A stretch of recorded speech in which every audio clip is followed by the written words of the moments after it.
Chuck Norris walked into the small government office in Texas early that morning. He had been dreading this trip for days, not because he was nervous about the process, but because he hated dealing with bureaucracy. It wasn't just any day at the office. It was time to renew his driver's license. For most people, this would be a routine task, something they did without much thought. But for Chuck, it carried a little more weight. As a retired Marine Corps veteran and someone who had spent decades inspiring others through martial arts and movies, he knew how easy it was for people to make assumptions about him. The office smelled like old paper and stale coffee. Fluorescent, lights buzzed overhead, casting an unflattering glow over everything. A few people sat in plastic chairs along the wall, waiting their turn. Chuck approached the counter where a young man named Roger sat typing away on a computer. Roger didn't look up right away. His name tag read, Clerk, though it might as well have said, Gatekeeper. Chuck cleared his throat softly, trying to get his attention. Roger finally glanced up, his face blank. "Can I help you?" he asked, his tone indifferent. "I'm here to renew my driver's license," Chuck replied, keeping his voice steady and polite. He reached into his pocket and pulled out his wallet, retrieving 2 items, his current license and his veteran ID card. He placed them both on the counter, sliding them toward Roger. Roger picked up the veteran ID first, turning it over in his hands as if inspecting it for authenticity. His eyebrows furrowed slightly, and then he looked back at Chuck. There was something in his gaze, a mix of disbelief and amusement. "You're saying you're a veteran?" he asked, his tone dripping with sarcasm. Chuck blinked, taken aback by the question. He wasn't used to being questioned about his military service. Most people recognized him instantly, either from his films or his reputation as a martial artist. Even those who didn't know him personally usually showed some level of respect when they saw his veteran ID. But Roger seemed genuinely unconvinced. "Yes," Chuck said simply, meeting the clerk's eyes. "I served in the Marine Corps." Roger snorted, shaking his head. "Come on, man, you expect me to believe that? Look at you. You're what, 70-something? And you still look like you could bench press a truck. No offense, but veterans don't stay in shape like that forever. Are you sure this isn't fake?" The word stung, though Chuck tried not to let it show. He had faced tougher opponents in his life, both in the ring and on screen, but this felt different. This wasn't about pride or ego. It was about respect. Respect for the years he had given to his country, the sacrifices he had made, and the countless other veterans who deserved recognition for their service. Yet here he was, standing in front of a stranger who thought it was okay to mock him. Before Chuck could respond, another clerk nearby chimed in. "Yeah, seriously," she said with a laugh. "How do we even know this guy is who he says he is? Maybe he just Googled how to fake a veteran ID or something." The comment drew chuckles from a couple of other employees around the room. One of them leaned back in his chair, crossing his arms. "Honestly, I've seen better fakes than this," he joked, pointing at the ID. Chuck stood there silently, his jaw tightening ever so slightly. He wanted to defend himself, to explain that his service record was real, that he had earned every bit of respect due to him. But he also knew that arguing wouldn't solve anything. These people weren't going to change their minds no matter what he said.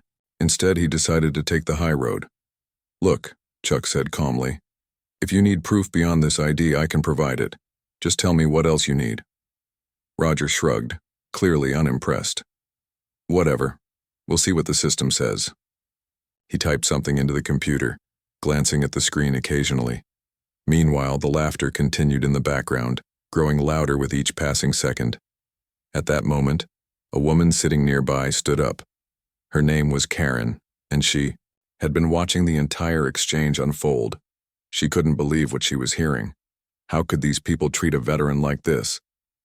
Without thinking twice, she pulled out her phone and started recording the scene. "Excuse me?" Karen said loudly enough for everyone to hear. "Do you realize who you're talking to? This is Chuck Norris. He's a legend. Whether you recognize him or not, he deserves your respect." Roger rolled his eyes. "Oh, great, now we've got a fan club forming. Listen, lady, I don't care if he's Chuck Norris or Superman. If he wants to renew his license, he needs to follow the rules like everyone else. Karen shook her head in disbelief. It's not about rules. It's about basic human decency. You don't mock someone for serving their country. By now, several other visitors in the office were watching intently. Some nodded in agreement with Karen while others remained quiet, unsure of what to say. The tension in the air was palpable. Chuck, however, stayed composed. He appreciated Karen's support, but he didn't want the situation to escalate further. All he wanted was to leave this place with his dignity intact. Finally, after what felt like an eternity, Roger finished processing Chuck's paperwork.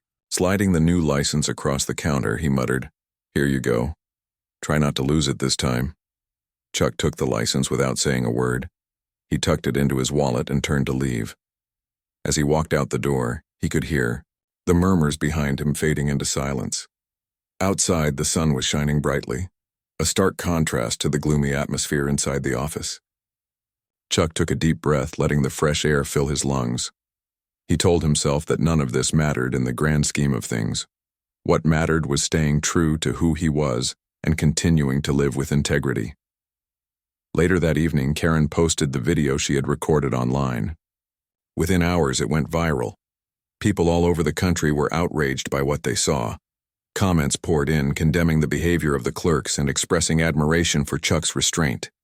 The hashtag #RespectChuck began trending on social media, sparking conversations about the treatment of veterans in everyday situations. For Chuck, the incident was merely a blip in his otherwise peaceful life. Back at his ranch, he focused on the things that brought him joy: practicing martial arts, mentoring young fighters, and helping neighbors with odd jobs. He didn't dwell on the negativity or seek revenge against those who had wronged him. Instead, he chose to rise above it, knowing that his actions spoke louder than words.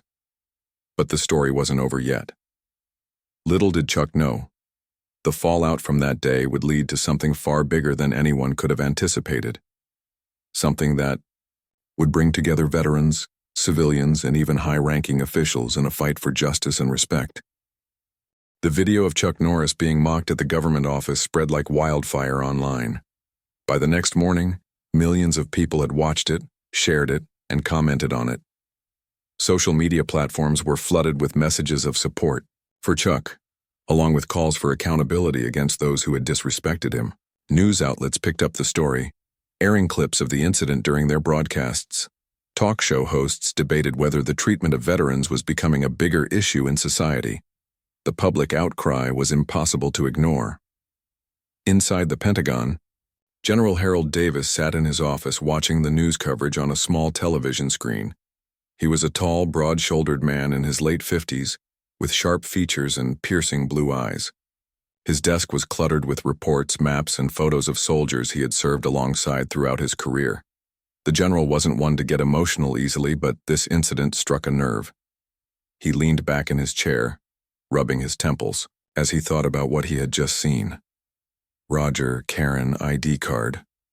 Viral video, he muttered under his breath, trying to piece together how something so minor could spiral into such a national controversy. To him, it wasn't just about Chuck Norris. It was about every veteran who had ever been treated poorly after sacrificing so much for their country. As a lifelong advocate for military personnel, General Davis took these kinds of stories personally. He picked up the phone and dialed a number. "Get me Colonel Peterson," he said firmly. Moments later, the colonel's voice came through the line. "Sir, what can I do for you?" "I need you to arrange a meeting with Mr. Norris," the general replied. "And make sure we handle this respectfully. This isn't just some celebrity visit. It's a matter of principle." "Yes, sir," Colonel Peterson responded immediately. "I'll take care of it right away." Meanwhile, Chuck Norris was back at his ranch in Texas, going about his usual routine. He spent the early hours of the day chopping wood, feeding horses, and practicing martial arts moves in the open field behind his house. Despite the chaos surrounding the incident, he seemed unfazed. For Chuck, life went on as it always did.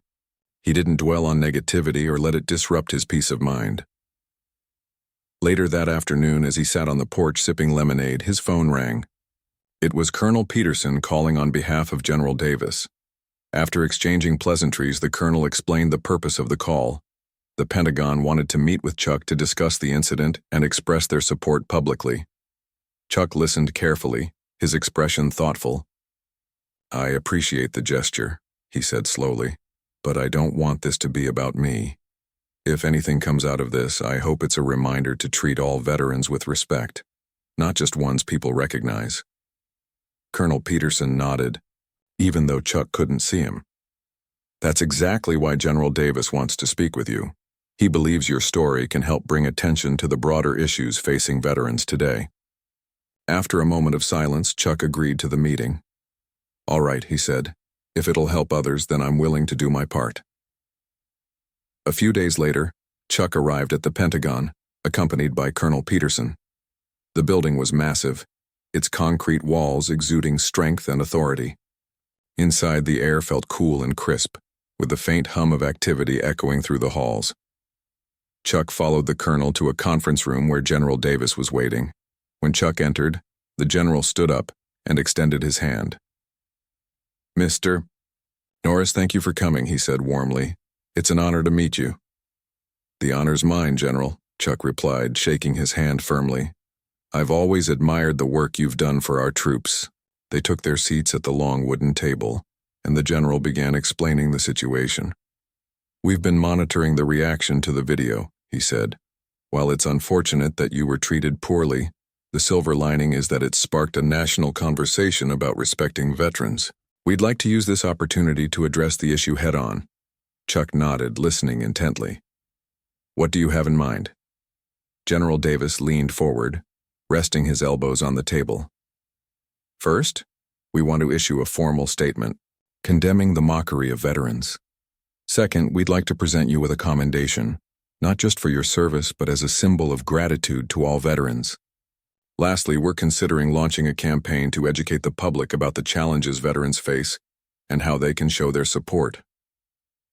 Chuck thought about this for a moment. "I understand where you're coming from," he said. "But I don't want people thinking this is about elevating me above anyone else. Veterans aren't celebrities. They're ordinary people who've done extraordinary things. Let's keep the focus on them." The general smiled, impressed by Chuck's humility. "That's precisely why we chose to involve you. You embody the values we want to highlight: strength, resilience, and humility. With your permission, we'd like to move forward with the plan."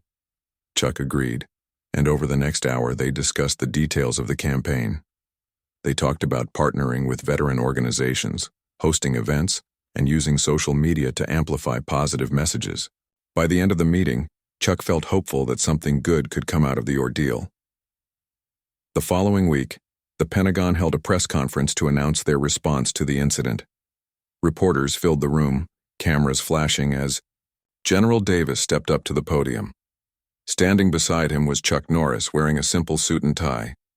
The contrast between the two men was striking, one in full military regalia, the other unassuming yet commanding in his presence. "Ladies and gentlemen," General Davis began, his voice steady and authoritative. "Last week, an incident occurred that deeply troubled us all.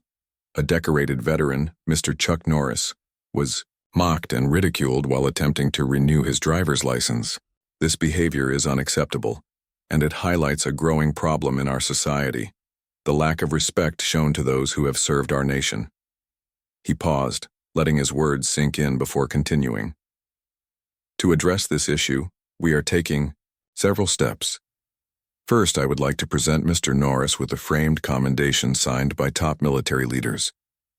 This award recognizes not only his service, but also the sacrifices made by all veterans. Furthermore, we will launch a nationwide initiative called Operation Honorbound, aimed at celebrating veterans and educating the public about their contributions." As the general spoke, Chuck stood quietly beside him, his expression calm and composed. When it was his turn to address the crowd, he stepped forward and cleared his throat. "Thank you, General Davis, and thank you to everyone here today," he began. "This isn't about me. It's about the countless men and women who have worn the uniform and given their all for this country. My hope is that this campaign will inspire people to think twice before doubting or disrespecting a veteran." And if it encourages just one person to say thank you to someone who served, then it'll be worth it. The audience erupted into applause, many moved by Chuck's sincerity. Journalists scrambled to capture the moment, knowing it would dominate headlines for days to come. After the press conference, Chuck returned to his ranch feeling a renewed sense of purpose. While he preferred a quiet life away from the spotlight, he understood the importance of using his platform to make a difference. The Pentagon's response had turned a negative experience into an opportunity to uplift others, a reminder that even in difficult times, there's always a chance to create something meaningful. Unbeknownst to Chuck, however, the story was far from over. Behind the scenes, forces were at play that would soon reveal themselves, pushing him further into the heart of a mission greater than he ever imagined. The press conference held by the Pentagon had been a success. Chuck Norris's quiet dignity and General Harold Davis's strong leadership inspired people across the country. Social media buzzed with hashtags like "She Respect Veterans" and "HonorBound," as civilians and veterans alike shared stories of gratitude and pride. It seemed like the campaign was off to a promising start. But behind the scenes, something darker was unfolding, something that neither Chuck nor the Pentagon fully understood yet. In a small office within the Pentagon, Colonel Peterson sat reviewing intelligence reports late into the night. His desk was cluttered with documents, coffee cups, and a laptop displaying classified information. He scrolled through pages of data, his brow furrowed in concentration. One particular report caught his attention: a spike in online activity targeting veterans. Groups spreading anti-military propaganda had grown more aggressive in recent weeks, using platforms like social media to amplify their message. What worried Colonel Peterson most was the timing. It coincided perfectly with the incident involving Chuck Norris. He picked up the phone and dialed General Davis's number. "Sir," he said when the general answered, "we've got a problem. This isn't just about some clerk making a mistake. There's evidence suggesting foreign adversaries are exploiting these kinds of incidents to divide us."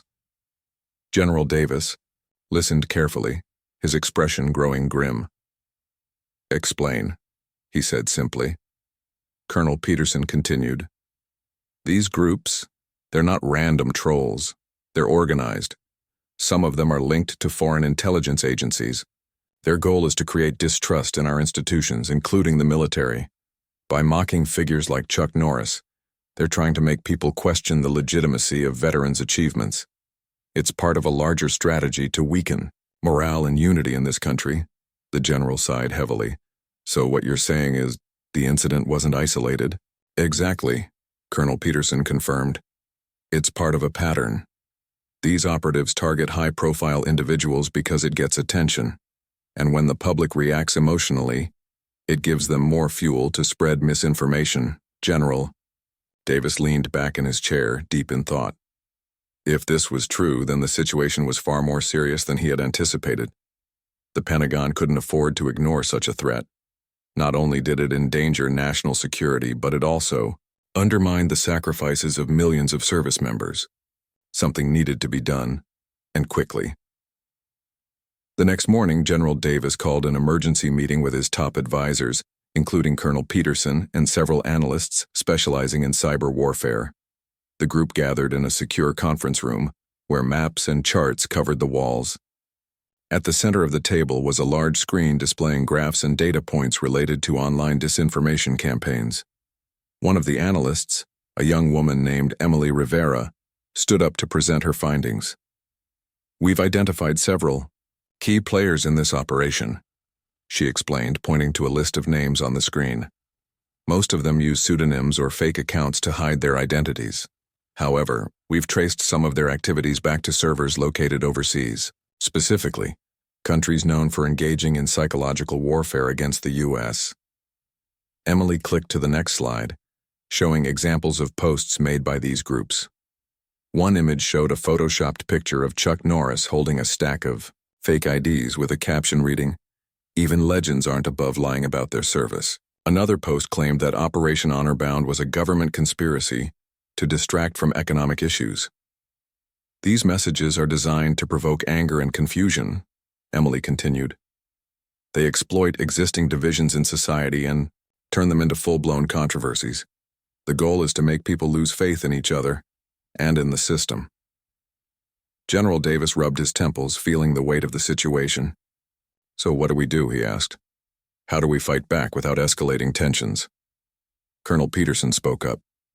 "We need to expose them. Show the public exactly who's behind these attacks and why they're doing it. That way, people won't fall for their tricks." "But how?" one of the advisors asked. "If we reveal too much, we risk tipping off the perpetrators, and if we act too slowly, they'll keep gaining ground." Everyone turned to General Davis, waiting for his decision. After a moment of silence, he nodded firmly. "We'll hit them where it hurts. Public perception. Chuck Norris has already become a symbol of this fight. Let's use his influence to shine a light on the truth." Later that day, General Davis met with Chuck Norris again. This time, the conversation took place in a private study at Chuck's ranch. The room was cozy, with wooden beams overhead and shelves lined with books and trophies. Chuck sat across from the general, sipping tea as he listened intently. "Mr. Norris," General Davis began, "there's something I need to share with you. The incident at the government office. It wasn't just a random act of disrespect. We believe it was part of a coordinated effort to discredit veterans and sow division in this country." Chuck set his cup down, his expression turning serious. "Are you saying someone planned this?" "Yes," the general replied. "Foreign operatives are using social media and other platforms to spread lies about veterans.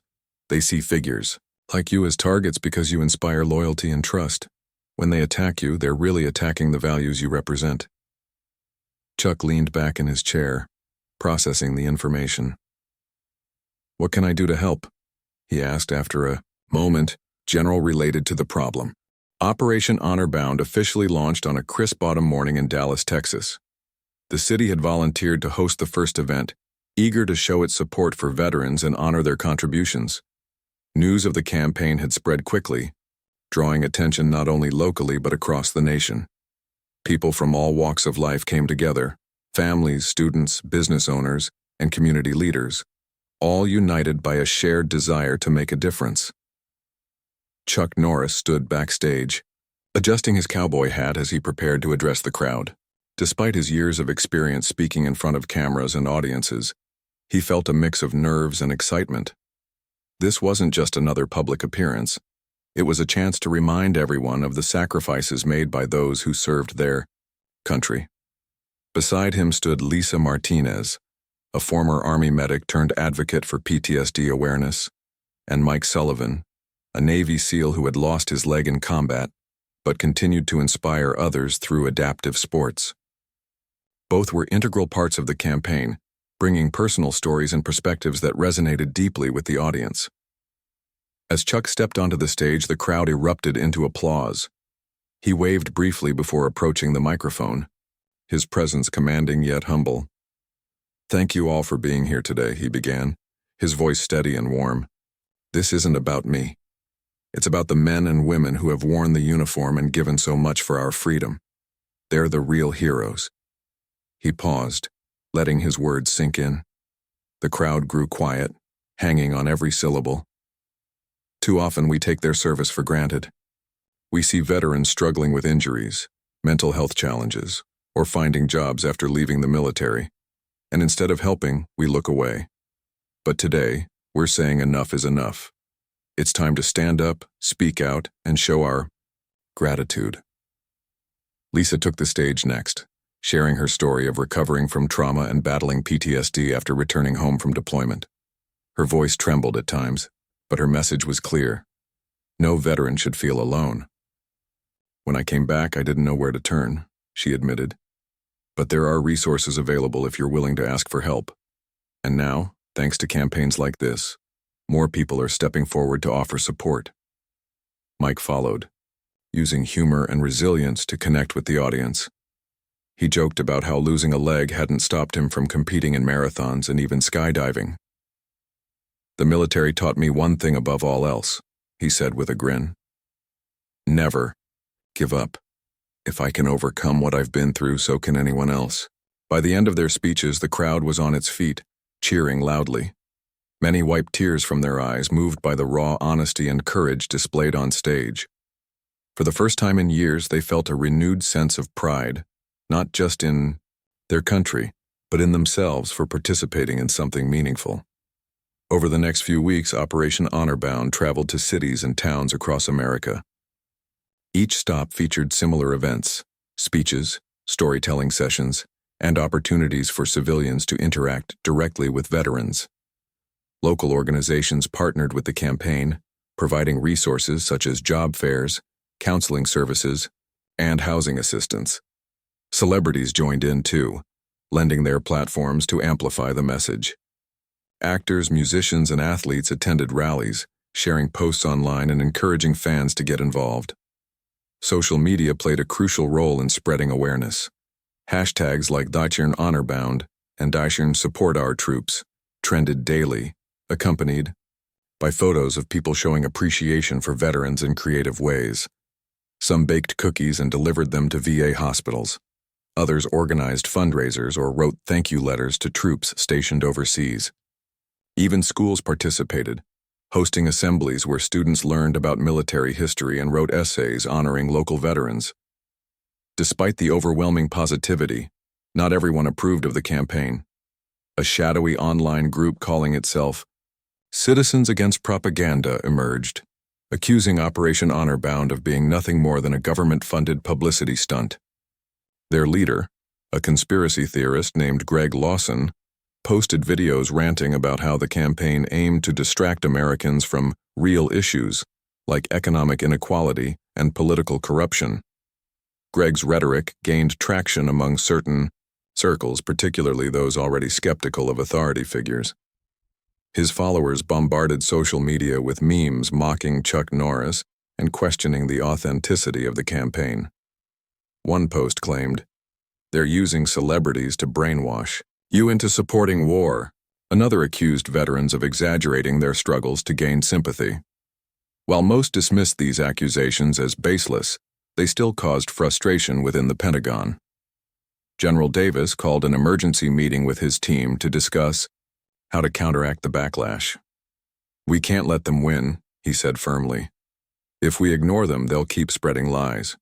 But if we engage, we risk giving them more attention."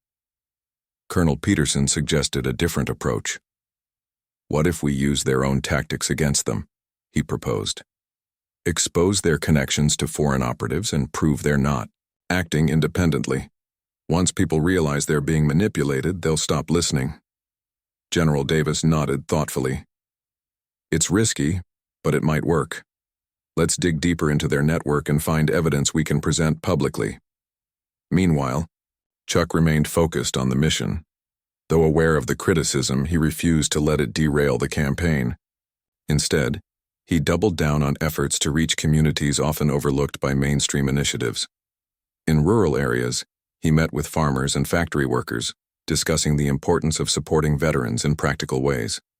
In urban neighborhoods, he spoke with young people about leadership, discipline, and the value of teamwork.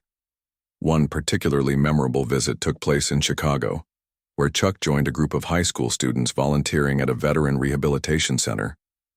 Together, they painted murals, planted gardens, and helped organize recreational activities for residents.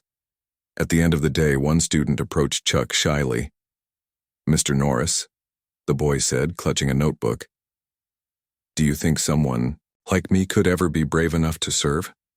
Chuck knelt down to meet the boy's gaze. "Bravery isn't about being fearless," he replied gently. "It's about doing what's right, even when it's hard. And trust me, you already have what it takes." The boy smiled, clutching the notebook tighter. Moments like these reminded Chuck why he had agreed to participate in the campaign. It wasn't about fame or recognition. It was about making a difference, one person at a time. As Operation Honor-Bound gained momentum, so did the determination of those working behind the scenes to uncover the truth about Citizens Against Propaganda.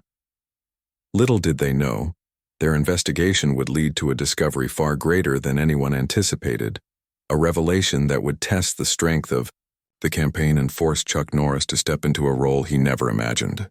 The campaign had reached its peak when Chuck Norris arrived in Los Angeles for what was supposed to be a routine event. A town hall meeting aimed at discussing ways civilians could better support veterans. The venue, a large auditorium near downtown, buzzed with energy as hundreds of people filed in, eager to hear from the legendary martial artist and advocate. Outside, reporters lined up, hoping to catch sound bites or glimpses of celebrities rumored to attend. Inside, volunteers handed out pamphlets and directed attendees to their seats. Unbeknownst to anyone, this event would become the centerpiece of an elaborate sting operation orchestrated by the Pentagon. Intelligence gathered over the past weeks had revealed critical information about Greg Lawson, the leader of Citizens Against Propaganda, and his ties to foreign operatives. Colonel Peterson and his team had devised a plan, used Chuck's appearance to draw out Lawson and his associates, exposing their true motives once and for all. Chuck stood backstage, reviewing his notes with Lisa Martinez and Mike Sullivan. Both were nervous about the potential risks involved, though they trusted the general's judgment. "Are you sure about this?" Lisa asked quietly, glancing toward the crowded auditorium. "What if something goes wrong?" Chuck smiled reassuringly. "We've faced bigger challenges before," he said. "Besides, it's not just about me, it's about protecting the truth." Moments later, he walked onto the stage, greeted by thunderous applause. Spotlights illuminated him as he approached the podium, his cowboy hat tilted slightly forward. For a brief moment, he scanned the audience, locking eyes with familiar faces and strangers alike. Then he began his speech. "Thank you all for coming tonight," Chuck said, his voice steady and warm. "I'm here because I believe in something greater than myself, something that unites us all. Veterans aren't asking for praise or special treatment. They're asking for understanding, respect, and opportunities to rebuild their lives after serving our country." As he spoke, cameras captured every word, broadcasting the event live on multiple platforms. Among the attendees sat Greg Lawson, disguised in a hoodie and sunglasses, blending into the crowd. He clenched his fist tightly, seething with anger as he listened to Chuck's impassioned words. To Greg, this was more than just a public appearance. It was proof that the government was using propaganda to manipulate the masses, and he was determined to expose it. Midway through the speech, Chuck paused dramatically, lowering the microphone. "Some people have accused this campaign of being insincere," he continued. "They say we're trying to distract you from real problems. But let me tell you something, I agree with them." The audience gasped audibly, unsure of where this was heading. Even Lisa and Mike exchanged worried glances from the wings. Chuck raised a hand to calm the murmurs. "Yes, there are real issues facing our nation. Economic struggles, political, divisions, and more. But does that mean we should ignore the needs of those who've sacrificed everything for us? Absolutely not." He leaned closer to the microphone, his tone shifting from conversational to confrontational. "If anyone thinks this campaign is fake, I challenge them to come forward right now. Show your face. Tell us why you believe spreading hate and misinformation helps anyone." For a split second, silence filled the room. Then, without warning, Greg stood up, pointing an accusatory finger at Chuck. "You're lying," he shouted, his voice cracking with emotion. "This whole thing is a scam. You're nothing but a puppet for the military-industrial complex." The crowd erupted into chaos, some booing Greg, while others shouted back in defense of Chuck. Security. Guards moved quickly to contain the situation, but Greg wasn't finished. He pulled out his phone, live-streaming himself as he ranted about how Operation Honor Bound was a cover-up designed to suppress dissent. His followers online cheered him on, flooding social media with hashtags like #expose the truth. Behind the scenes, Colonel Peterson monitored the situation closely. "This is it," he whispered to General Davis, who watched silently from a nearby control room. "Lawson just confirmed his involvement." General Davis nodded grimly. "Let's move in." Within minutes, undercover agents stationed throughout the auditorium surrounded Greg. One of them flashed a badge identifying himself as federal law enforcement. "Mr. Lawson, you're under arrest," he announced firmly. "You're suspected of conspiring with foreign entities to undermine national security." Greg froze, his bravado crumbling instantly. What? No, you've got it wrong, he stammered, struggling against the agents as they escorted him out of the building. Cameras flashed wildly, capturing the dramatic scene as the audience looked on in stunned disbelief. Backstage, Chuck exhaled deeply, feeling a mix of relief and sadness. While the operation had succeeded in neutralizing a key player in the disinformation campaign, it also highlighted the lengths to which adversaries would go to divide the country. Lisa placed a comforting hand on his shoulder. "You did good," she said softly. "This was never going to be easy." Later that evening, news outlets aired footage of Greg's arrest alongside interviews with experts analyzing the implications. Evidence uncovered during the raid revealed damning connections between Citizens Against Propaganda and a foreign intelligence agency specializing in cyber warfare. Documents showed that Greg and his associates had received funding and instructions to amplify anti-veteran sentiment, creating narratives designed to erode trust in American institutions. Public reaction was swift and decisive. Many expressed shock and outrage upon learning the truth, vowing to remain vigilant against similar threats in the future.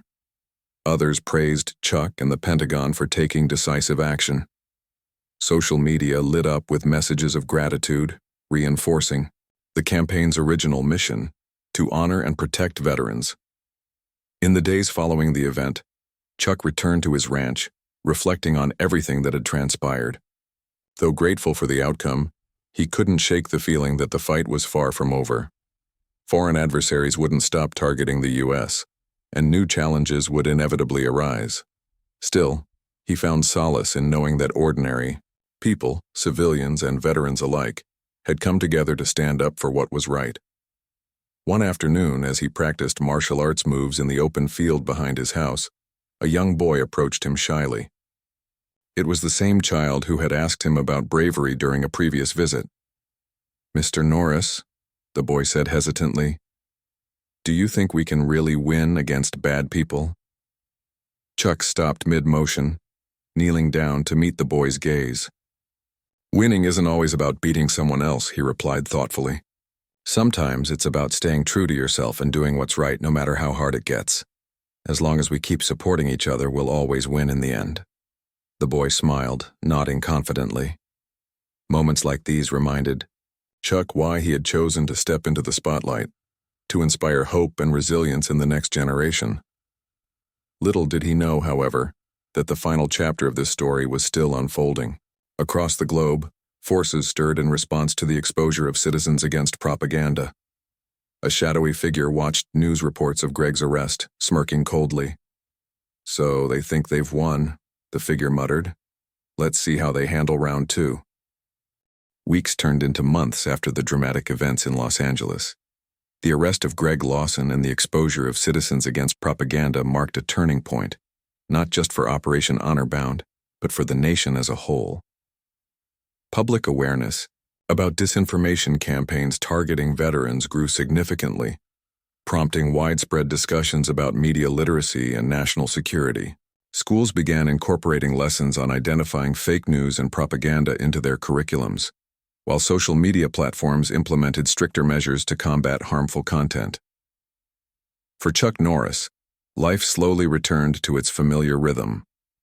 Back at his ranch in Texas, he embraced the simplicity of his daily routine, chopping wood, feeding livestock, and practicing martial arts. Yet, he also remained deeply committed to the campaign that had brought him back into the public eye. Operation Honor Bound evolved from a series of events into a permanent foundation dedicated to supporting veterans and educating civilians about the challenges they faced. Lisa Martinez and Mike Sullivan continued to play pivotal roles in the foundation's work. Lisa traveled across the country, speaking at conferences and training sessions about PTSD awareness and mental health resources for veterans. Her efforts helped reduce stigma and encouraged more people to seek help. Mike, meanwhile, became a beacon of resilience, using his story to inspire others facing physical or emotional hardships.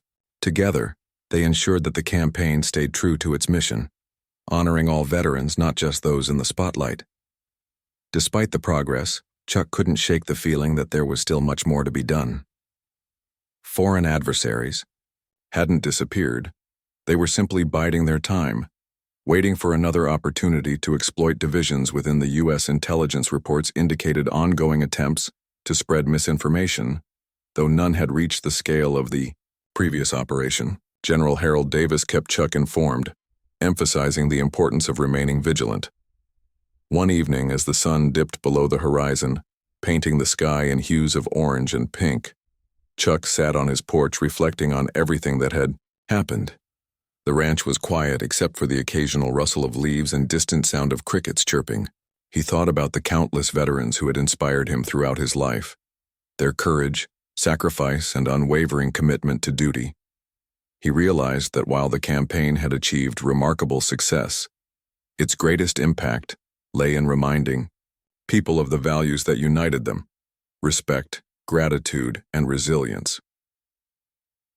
The next morning, Chuck decided to host a special event at his ranch. He invited local families, veterans, and community leaders to join him for a day focused on mentorship and education. Children arrived eagerly, wide-eyed, and excited to meet the legendary martial artist. Some brought homemade signs thanking veterans, while others carried notebooks filled with questions they hoped to ask. Chuck greeted everyone warmly, leading the group to an open field where makeshift mats had been laid out. "Today," he began, addressing the crowd, "we're going to focus on 3 things: discipline, teamwork, and kindness. These are qualities that will help you succeed in any challenge you face." Over the course of the day, Chuck taught the children basic martial arts techniques, emphasizing control and respect rather than aggression. Lisa and Mike joined in, sharing stories of overcoming adversity and encouraging the kids to support one another. Veterans mingled with civilians, swapping tales and forming connections that transcended generations. By the end of the afternoon, laughter and cheers echoed through the air, replacing any lingering tension or doubt.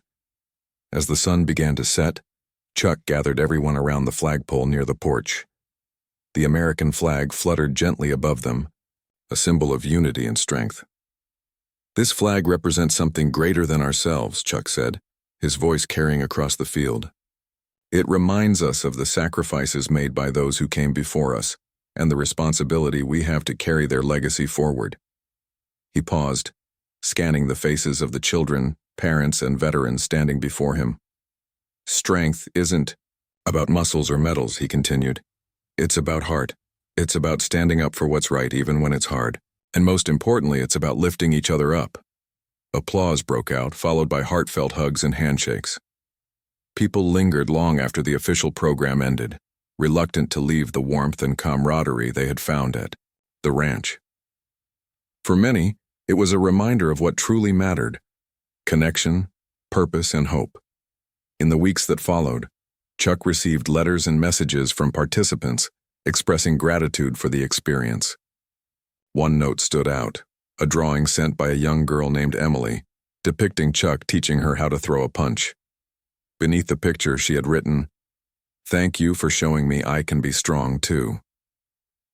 Chuck pinned it to the wall in his study, smiling every time he passed by. Meanwhile, General Davis retired from active service, leaving behind a legacy of restoring pride in military achievements.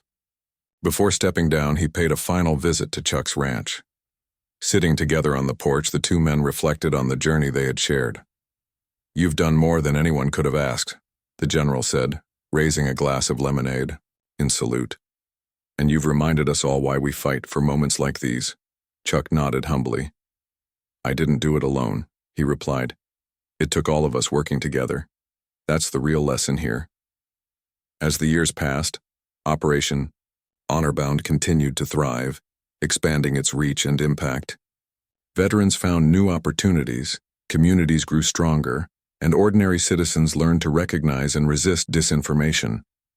Though threats remained, the foundation served as a bulwark against division, fostering understanding and cooperation. Chuck eventually stepped back from the limelight once again, content to live quietly on his ranch. But his influence endured. In the lives he touched, the stories he inspired, and the values he upheld. Every now and then, visitors would stop by, hoping to catch a glimpse of the man who had become a symbol of resilience and integrity. If they were lucky, they'd find him teaching a group of kids self-defense techniques, always ending with the same piece of advice. "Remember," he'd say with a smile, "it's not about winning fights, it's about building bridges." And so Chuck Norris's legacy lived on, not as a celebrity or icon, but as a humble servant of something far greater than himself.